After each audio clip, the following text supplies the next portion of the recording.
Match नहीं जीते, बल्कि टीम इंडिया की सोच, माइंडसेट और इंटेंट ही बदल कर रख दिया।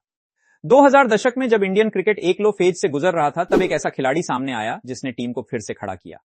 नाम है सौरव गांगुली, लेकिन करोड़ों फैंस उन्हें सिर्फ एक ही नाम से जानते हैं, दादा।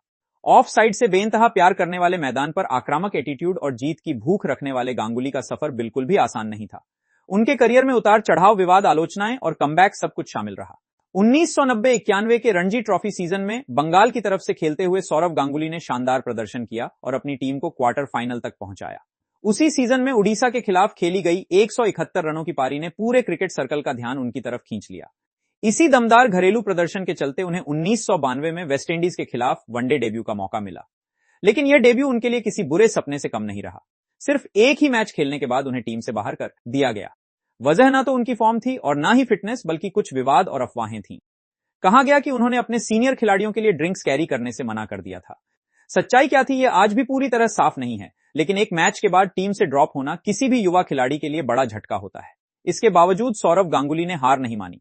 उन्होंने घरेलू क्रिकेट को ही अपना हथियार बनाया और लगातार रन बनाते रहे। 1993-94 के रणजी सीजन में उन्होंने 561 रन बनाए और अगले सीजन यानी 1994-95 में 641 रन ठोक दिए। उनकी बल्लेबाजी में क्लास भी थी और कॉन्फिडेंस भी।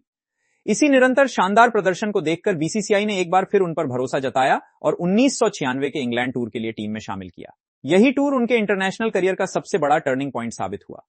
लॉर्ड्स के ऐतिहासिक मैदान पर राहुल द्रविड़ के साथ सौरव गांगुली ने अपना टेस्ट डेब्यू किया। क्रिकेट के घर कहे जाने वाले मैदान पर डेब्यू करते हुए उन्होंने 131 रनों की शानदार पारी खेली। डेब्यू मैच में शतक लगाना किसी सपने से कम नहीं था।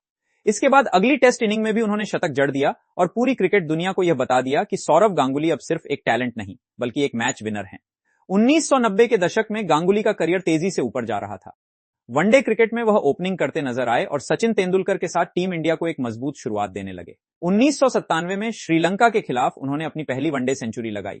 उसी साल सहारा कप में पाकिस्तान के खिलाफ लगातार 4 player of the match award जीतकर उन्होंने इतिहास रच दिया।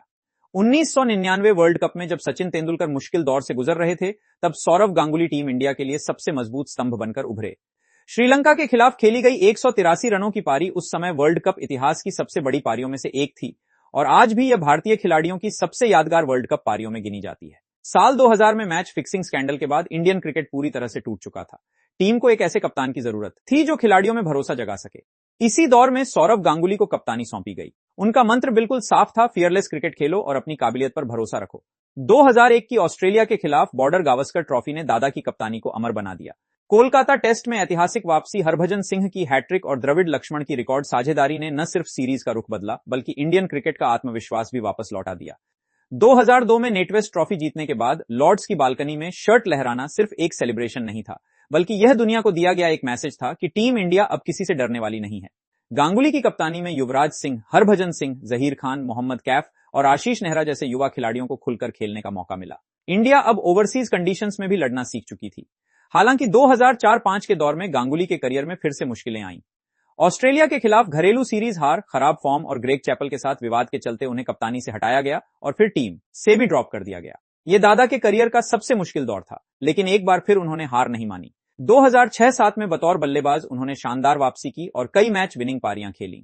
2008 में सौरव गांगुली ने इंटरनेशनल क्रिकेट को अलविदा कह दिया। सौरव गांगुली कभी ड्रॉ के लिए नहीं खेले। उन्होंने टीम इंडिया को जीतने का इरादा और आत्मविश्वास दिया।